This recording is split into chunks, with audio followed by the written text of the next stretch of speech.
Finally আজকে আমি যাচ্ছি পুজোর শপিং করতে, তাও আবার গড়িয়াহাটে। আর আজকে কিন্তু আমি একা যাচ্ছি না, আমার সাথে আমার ভাইও যেতে চলেছে। তো প্রথমেই আমি আমার স্কুটিটাকে পার্কিং এ দিয়ে সোজা চলে যাই মেট্রো স্টেশনে।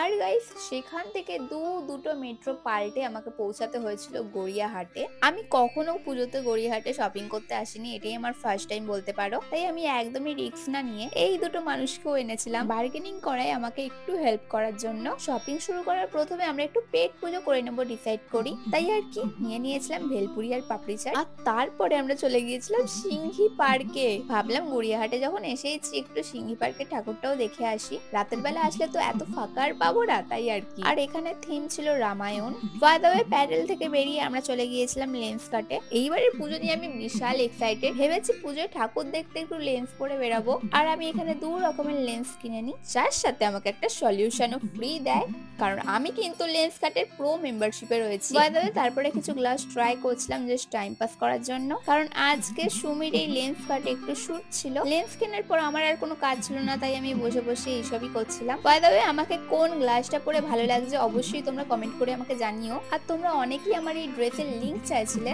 ড্রেসটার লিংক কিন্তু আমি অলরেডি তোমাদের সাথে স্ক্রিনে শেয়ার করে দিয়েছি, চেক করতে একদমই ভুলো না। আর গাইস, এরপরে গড়িয়াহাট থেকে আমরা কি কি শপিং করলাম সেটা তোমাদের সাথে নেক্সট মিনি ব্লগে শেয়ার করব।